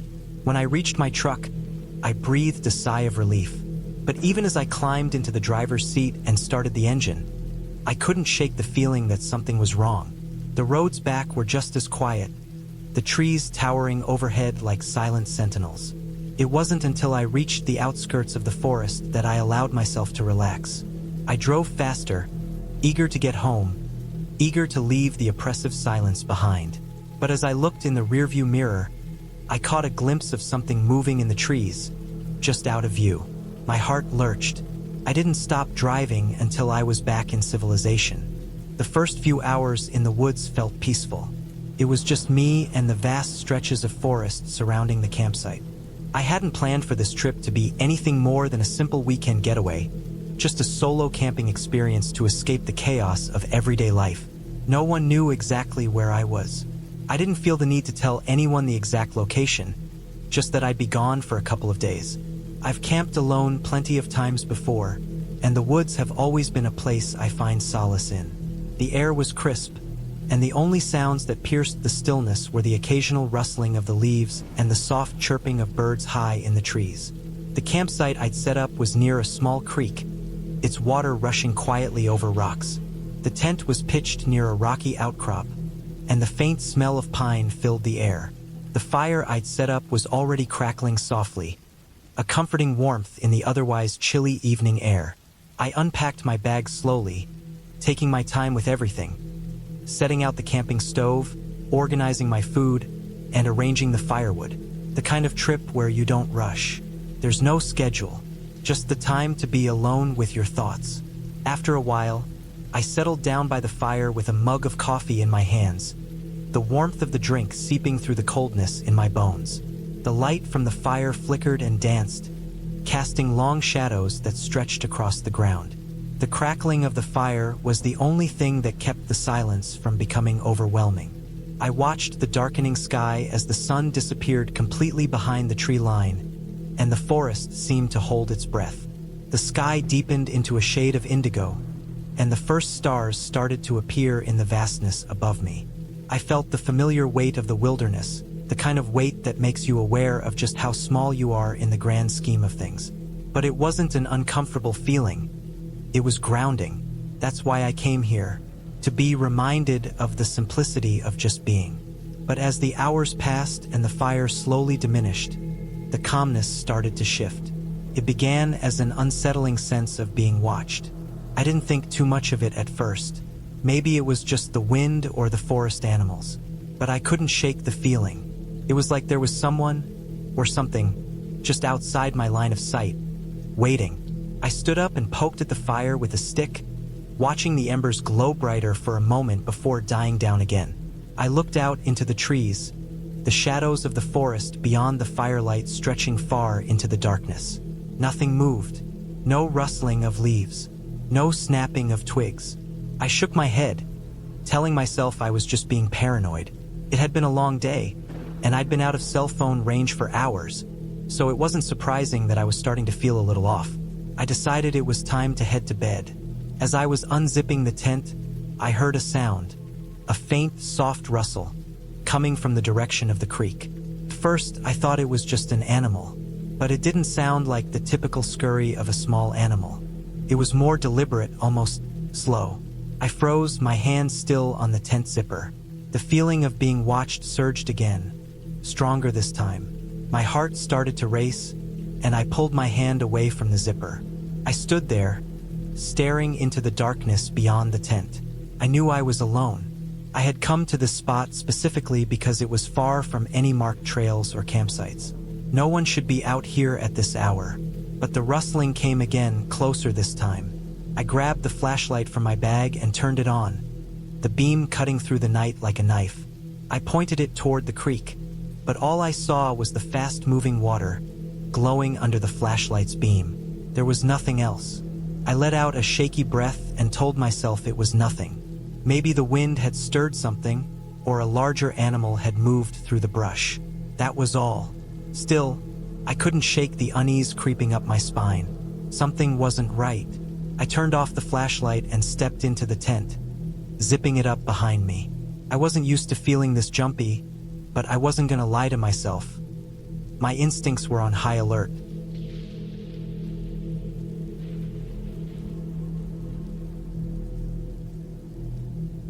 I'd always loved camping, the kind of outdoor trips where you truly disconnect from the world. For years, I'd planned on going deep into the woods, far away from the crowded campsites, where the only thing that surrounded me was nature. This time, I finally decided to go solo.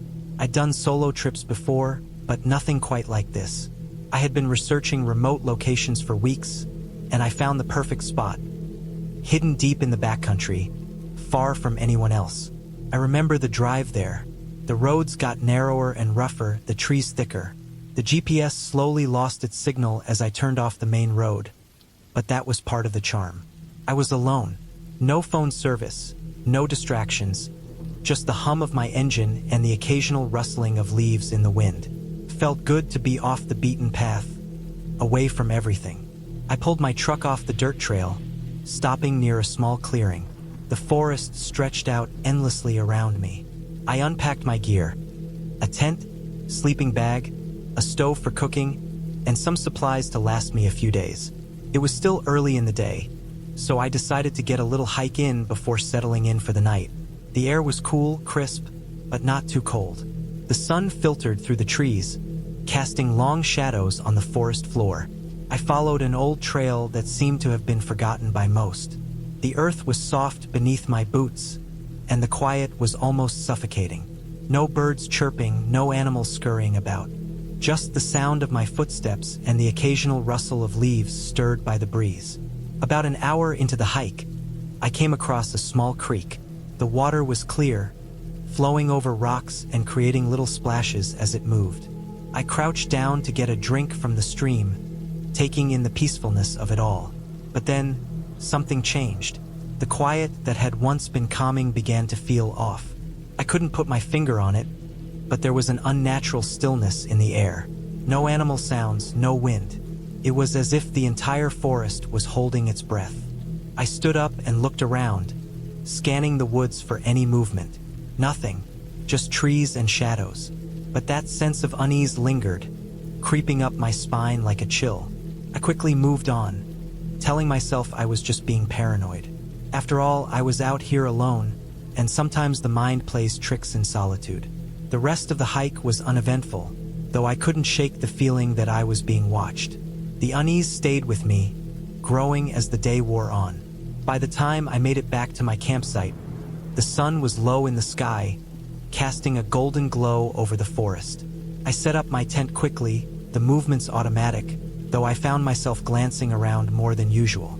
I cooked some food on my stove, the sizzle of the pan filling the silence. As I ate, I kept my eyes on the tree line, scanning for any signs of movement. Nothing, but that feeling of being watched didn't go away. The darkness settled in quickly, the once golden sky now a deep indigo, stars beginning to twinkle faintly above. The only sounds were the crackling of my campfire and the occasional rustle of the trees.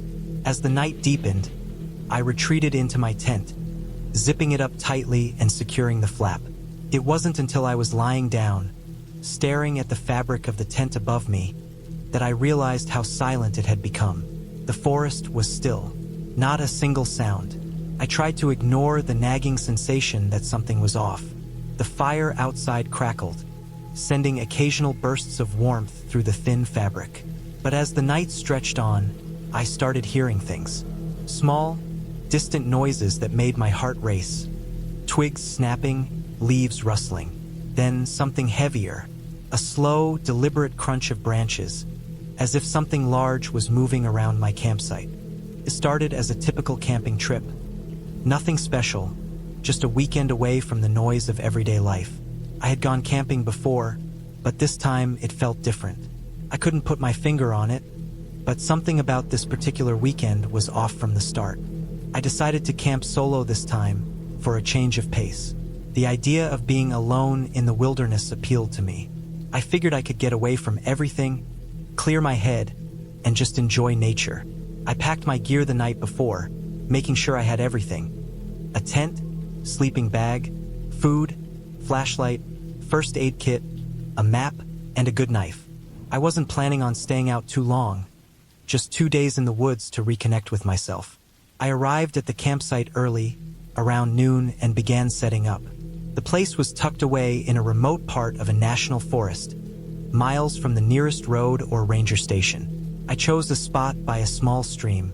The sound of water flowing was soothing, and the area was surrounded by dense trees. It felt like a perfect, quiet spot. After pitching the tent and setting up my campfire pit, I gathered some firewood. The air was crisp, cool for late spring, and the forest was still, save for the occasional bird call. It was peaceful, almost too peaceful. The stillness in the air had a certain heaviness to it that I couldn't quite shake off. Still, I brushed it off. Nature is like that sometimes. As evening approached, I got the fire going. The crackling of the wood, the smell of the smoke, the warmth from the flames. Everything about it felt comforting. I sat by the fire, roasting some marshmallows and thinking about nothing in particular. My thoughts started drifting as the night crept in, and I was fully absorbed by the simple joy of being out in nature. But as the sun dipped below the horizon and the darkness fully settled in, something changed. It was subtle at first. A rustling sound came from the forest around me, different from the usual noises of the wind and small animals. I thought it was probably a deer or maybe a raccoon, but the sound seemed closer than I expected. I glanced around, but the shadows were thick, and I could see nothing. Still, I shrugged it off. Animals move through the woods all the time, especially at night. But then there was another sound. This one was harder to ignore. A soft thud, followed by something scraping against a tree. It was coming from just beyond the reach of my firelight. I stood up, my heart beginning to race a little. I tried to convince myself that it was just another animal, but this was different. Whatever it wasn't moving like any animal I knew. The movements were too deliberate, too heavy. I grabbed my flashlight and turned it on, sweeping the beam across the darkness. The forest around me was silent, nothing but trees and shadows. I felt the familiar sting of anxiety creeping up my spine. I kept the flashlight on, scanning the area again, but I saw nothing. I even called out, trying to shake off the growing feeling of unease, but my voice echoed back to me as if the forest itself swallowed it whole. The night seemed to stretch on, and the atmosphere around me thickened. The air became colder, and I could hear the sound of my own breath. I sat back down by the fire, trying to push away the paranoia that was settling in. The fire crackled and popped, but everything else was dead quiet. And then, the smell hit me. It was faint at first, but unmistakable once I caught it. Something rotten, like a carcass, something decaying, just beyond the trees. My stomach churned as I sat still, trying to locate the source. It wasn't coming from my camp, of course, but the scent was unmistakable.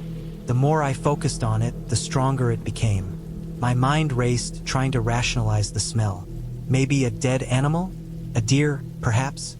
I wasn't sure how long I sat there, staring into the fire, but when I finally decided to check out the source of the smell, I grabbed my flashlight and began walking cautiously toward the tree line. I had to know what was causing it. Something about the air felt wrong, and I couldn't ignore it any longer.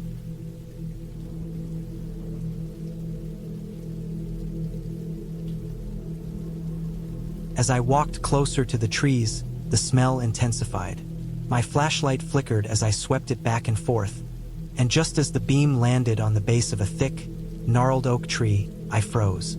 There, just beyond the trunk, was a pile of something, too large and too still. It was an animal carcass, but it didn't look like any animal I'd ever seen. Its skin was stretched in odd ways, as if it had been tampered with, and the smell of rot was unbearable. I gagged and stepped back, my heart pounding in my chest. I quickly turned around, my mind screaming at me to get back to the safety of the fire. But as I did, I froze once again. There was movement just at the edge of my flashlight's beam. At first, I thought it was my imagination, a trick of the light, but then I saw it clearly. Someone or something was standing in the trees. It was tall, too tall, and the figure was mostly hidden by shadows. My stomach dropped, and for a split second, I felt paralyzed. The flashlight beam trembled in my hand as I slowly backed away. Whatever it wasn't making a sound. There was no rustling of leaves, no movement of branches. I just stood there, unmoving, watching. Couldn't breathe, couldn't think. I turned and ran, not looking back, not daring to stop until I was back at my camp. I stumbled over rocks, tripped over branches, but I didn't care. The only thing that mattered was getting back to the fire. My heart pounded in my chest as I reached my tent, breathless and disoriented. I collapsed inside, the weight of the cold night pressing against the thin fabric of the tent. The flashlight I had dropped was still on, its beam casting a weak light around the inside. I could hear the sound of my breath, sharp and panicked, filling the small space. I lay there, staring at the ceiling of the tent, the rustling outside growing louder. But this time it was different. This wasn't just the wind or animals moving through the brush. I could hear footsteps now, deliberate, slow, as if someone or something was pacing around my camp. My heart was in my throat, and I held my breath, praying that whatever it was would just go away. The footsteps came closer. I heard them crunching the leaves, moving around the campfire. My mind screamed at me to do something, anything, but I was frozen in fear. It felt like hours, though it could have been minutes, and the footsteps finally stopped. I lay there, listening to the silence that followed. The only sound was my breathing. The air felt thick, heavy, like something was watching me from outside the tent. I could feel its presence, though I couldn't see it. I didn't dare look outside. I was terrified of what I might find. And then I heard it again, a whisper, soft but unmistakable. It was coming from right outside my tent. A voice, but not one that I recognized. It wasn't human. Yeah, I had always been a fan of the outdoors. Hiking, camping, the whole escape from the buzz of city life. The plan was simple. Drive out to a quiet, isolated spot, set up my tent, and enjoy the stillness of the forest. It seemed perfect. No cell service, no distractions, just the sound of the wind through the trees and the crackle of a campfire at night.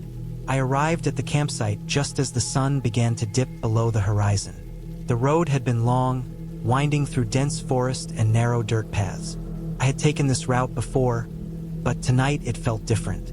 The air was thick, like it had been holding something in all day. The leaves rustled unnaturally, and I kept hearing twigs snap underfoot as if something was walking nearby. I brushed it off, just my imagination running wild. After all, it was late, and I was tired from the drive. I set up my tent, got the fire going, and sat back to relax. It was a peaceful evening at first. The crackling of the fire was comforting, the occasional hoot of an owl distant enough to not feel alarming. But then I noticed something strange.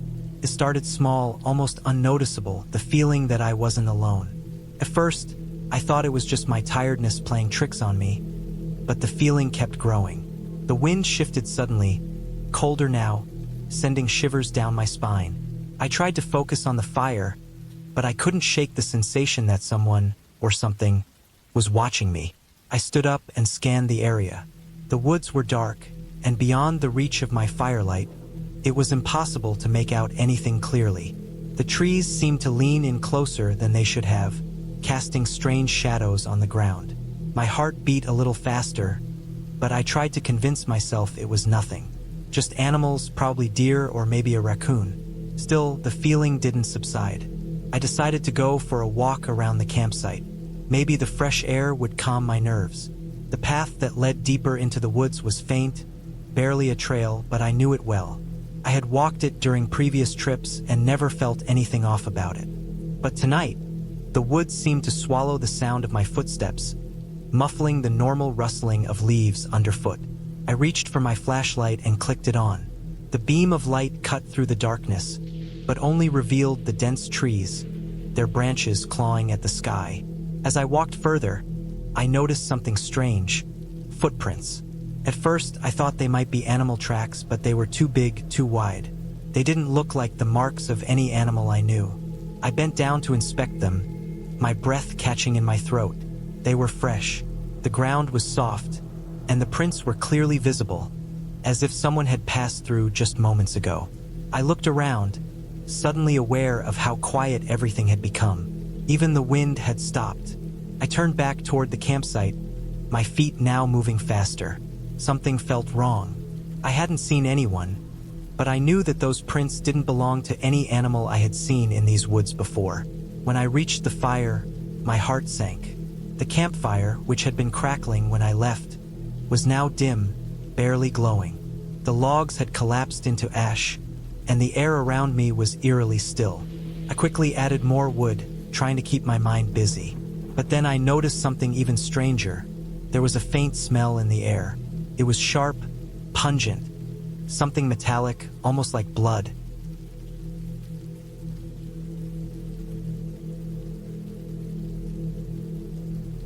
I froze. My eyes scanned the campsite once again. No one was there. Nothing had been touched. My pack sat where I had left it, my gear neatly piled beside the tent. Yet, the sense of unease had only deepened. My thoughts raced. Could someone be out here, watching me? Had someone followed me? I sat down by the fire, trying to force myself to stay calm. But my mind kept returning to the footprints, to the strange smell, to the unnatural silence that had settled in around me. I was alone in the woods, and there was no one to help if something went wrong. Minutes dragged by. I watched the fire flicker, the flames casting long, twisted shadows. Then I heard it, a faint rustling, coming from the trees behind me. I whipped around, my heart thudding in my chest, but there was nothing, just the dark woods, stretching endlessly into the night. The rustling stopped as quickly as it had started, but I couldn't shake the feeling that something, or someone, was out there, waiting. I tried to tell myself it was just an animal, maybe a squirrel or something harmless, but the noise had been too deliberate, too close. I grabbed my flashlight and shone it toward the sound, but all I saw were trees, nothing moving, nothing at all. Then I heard it again, this time closer. It was like footsteps, crunching through the underbrush, slow and deliberate. I stood up, the flashlight shaking in my hand, and called out, though my voice sounded weak even to me. There was no response, no answer, just the wind, picking up again, whispering through the leaves. I quickly grabbed my gear and began packing up the campsite, my hands shaking with every movement. The idea of staying out there in the dark, alone, suddenly seemed unbearable. I didn't care about the hike anymore, didn't care about the plans I had made. All I wanted was to leave, to get out of these woods before whatever it was found me. As I packed up, I heard the footsteps again, closer this time. They were unmistakable now. Not animal tracks, not the wind, not my mind playing tricks. Someone was out there. I fumbled with the tent stakes, pulling the last one free. My breath came faster, and I cursed under my breath, trying to stay focused. Every little noise now seemed to echo in the dead silence of the forest. I could feel the weight of eyes on me, and I knew I had to move, fast. I grabbed my flashlight, checked my pack, and in one swift motion, I started running back toward the car. The flashlight bobbed in my hand, its beam bouncing off trees, casting frantic shadows as I sprinted through the woods. My foot caught on a root, and I stumbled, falling hard onto the ground. I winced in pain but didn't stop. Couldn't stop. I pushed myself back up and ran, my legs burning, my heart racing. I didn't look back. When I finally reached my car, I didn't even bother with the keys. I threw open the door, climbed in, and slammed it shut. My hands fumbled for the ignition, and when the engine roared to life, I didn't hesitate. I floored the gas pedal and sped down the dirt road, the headlights cutting through the darkness. The further I drove, the more the tension seemed to leave my body. But the unease didn't fade completely. The smell of blood lingered in my nose. The memory of those footprints, those footsteps, stayed with me. I didn't stop driving until I reached the nearest town. I didn't care about the gas, the wear on my car. I just needed to be somewhere safe. In the end, I couldn't explain it. There were no signs of anyone following me when I left. No evidence that anyone had been out there besides the prints in the dirt. But I knew what I had felt, and I would never set foot in those woods again. I had always loved the outdoors. Growing up in the countryside, I felt more at home in the woods than anywhere else. So when I decided to go camping for a solo trip, I thought it would be the perfect way to disconnect and reset. I wasn't expecting anything out of the ordinary, I simply wanted some time alone with nature, to reflect, to breathe, and to escape from the noise of daily life. The place I chose was an isolated forest in the middle of nowhere, far from any trail or campsite. I'd read about it in an online forum, an old, forgotten area that had been barely touched by modern development. Perfect. A real escape. I packed my gear the night before. A small 2-person tent, sleeping bag, a few days' worth of food, a flashlight, and of course my trusty knife. I wasn't the type to overpack, but I made sure to bring everything I'd need to survive for a couple of nights. I even packed a few books for when the night fell and there was nothing left to do but sit around the campfire. When I arrived at the edge of the forest, the first thing I noticed was the silence. It wasn't the usual peace and quiet you get in nature. No birds singing, no rustling of leaves, no buzzing insects.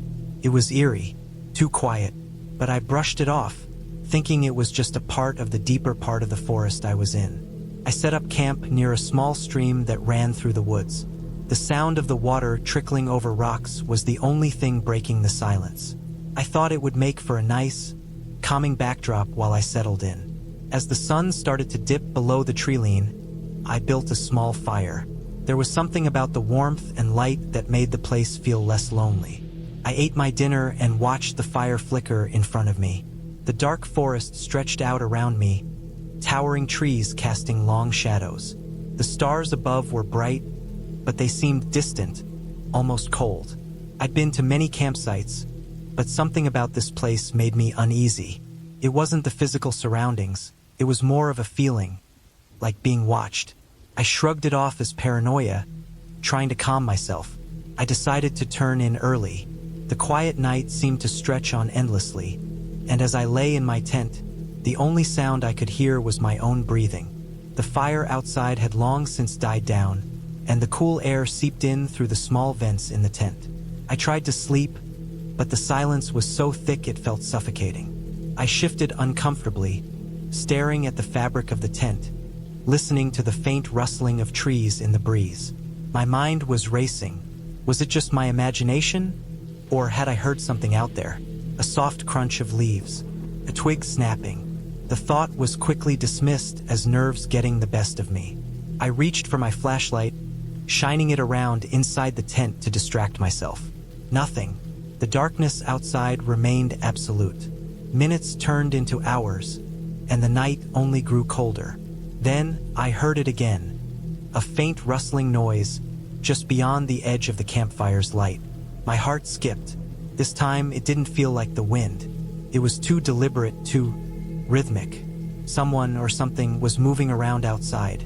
I lay still, holding my breath. It wasn't just a random animal passing by. This was something that was circling me. The rustling stopped for a few moments, and I thought maybe it had gone away. But then I heard it again, closer. I grabbed the knife from my bag, feeling its cold steel in my grip.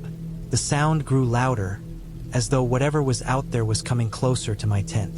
I could almost hear the weight of each step as it crunched the leaves underfoot. A shiver ran down my spine. Suddenly, I heard something much clearer, a low, guttural noise, like a grunt. It wasn't human, but it was too deep to be an animal like a deer or a rabbit. My thoughts raced. A bear? No, bears don't make sounds like that, and they definitely wouldn't approach a camp at night. At least that's what I thought. I waited, my eyes straining to adjust to the darkness outside the tent. Then, there was the unmistakable sound of something heavy pushing through the brush. Slowly, deliberately. I couldn't tell what it was, but it was big. Too big to be just a raccoon or something small. My heart pounded, and I knew I had to act fast. I wasn't going to wait around to find out what it was. I grabbed my flashlight and unzipped the tent carefully, trying not to make a sound. I peered out into the darkness, the beam of the light cutting through the blackness. Nothing, but the rustling was still there, closer now, just on the other side of the fire pit. I froze. It was as if the thing knew exactly where I was. I could feel the tension in the air. It was waiting for me to make the next move.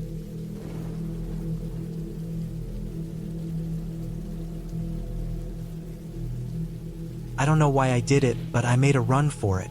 I darted out of the tent, my flashlight held in front of me like a weapon. The sound of leaves crunching beneath me filled the night air as I sprinted towards the stream. I didn't dare look back. I could hear the movement behind me, quick and erratic, almost as if it was following me. The stream was up ahead, its waters cold and fast-flowing. I reached it just as I felt the hairs on the back of my neck stand up. Something was close, too close. I dove into the water, the shock of the coldness hitting me like a punch to the chest. I scrambled to the other side, not looking to see if it was still following. I just kept running. As I reached higher ground, my legs were shaking, and I had to stop for a moment to catch my breath. My heart thudded loudly in my chest. What the hell was that? It hadn't made any move to attack, but the feeling of being hunted was undeniable. I stayed hidden by the rocks and trees, listening intently for any sound of pursuit. But nothing came. The rustling had stopped. The air around me was thick with tension. The forest felt like it had changed somehow. What had been just a quiet, peaceful place was now full of danger. My mind was racing. What was out there? Who was out there? Couldn't be human. The sounds were all wrong. But then, what else could it be? I was far from my camp now, and the night was pressing in on me. My only option was to get back to my car, if I could find it. The forest was dense, and I didn't have a map. The only thing I had was my instincts, which told me to keep moving. But I didn't know if I could trust them. The rest of the night was a blur. I kept hearing the rustling and crunching of leaves, but it seemed like I was alone. Or at least I thought I was. My flashlight was nearly dead, and I had no choice but to press on in the dark, my eyes barely adjusting to the shadows around me. Hours passed, and I began to feel more and more disoriented. I couldn't see the stars anymore, and the ground was uneven, like I was walking in circles. My thoughts were foggy, my body exhausted, but I had no choice but to keep moving. It was only when the first light of dawn began to creep through the trees that I felt the pressure in my chest start to ease. I hadn't seen anything, but the terror of the unknown was enough to make me question everything. I didn't want to spend another minute in that forest. I finally found my way back to the road, where I had parked my car. I didn't look back as I started the engine and drove away, not stopping until I was miles out of the woods. I never returned to that forest. The night air was still, carrying the earthy scent of the forest. I pulled the straps of my backpack tighter and adjusted the weight.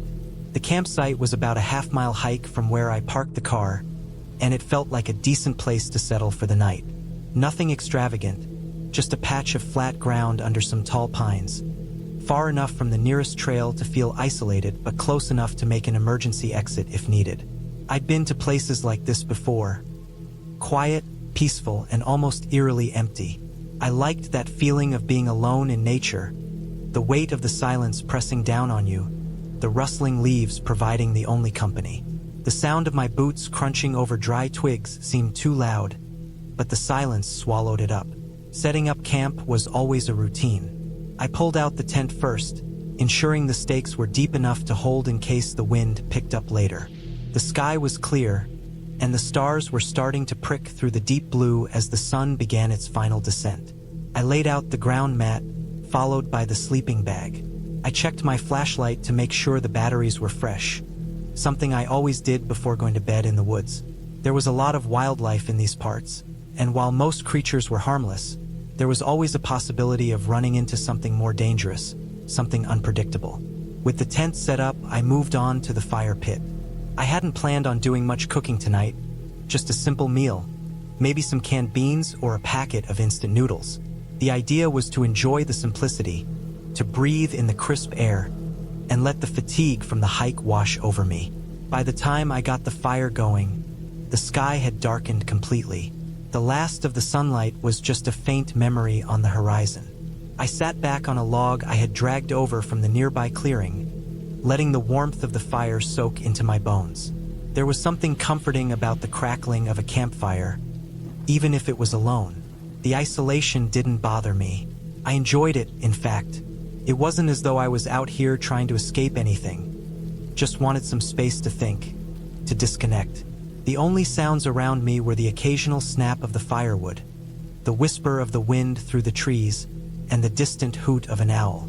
A soft rustling broke through my thoughts, and I turned toward the noise, instinctively. A small movement in the underbrush, a fleeting shadow. It wasn't unusual for animals to wander through at night. A deer, maybe, or something smaller. The woods were full of life, even if it wasn't always visible. I shrugged it off and returned my attention to the fire. I ate my simple meal in silence, watching the embers shift and glow. The air was chilly now, the warmth of the fire my only protection against the cold creeping in from the surrounding forest. I found myself getting sleepy, the rhythmic crackle of the flames lulling me into a kind of trance. That's when I heard it again, the rustling closer this time. I stiffened, the hairs on the back of my neck standing up. It wasn't a small animal this time. It was bigger, heavier. The sound was more deliberate, like something or someone was moving through the trees with purpose. The fire flickered in the slight breeze, and I couldn't help but look around, scanning the dark edges of the clearing.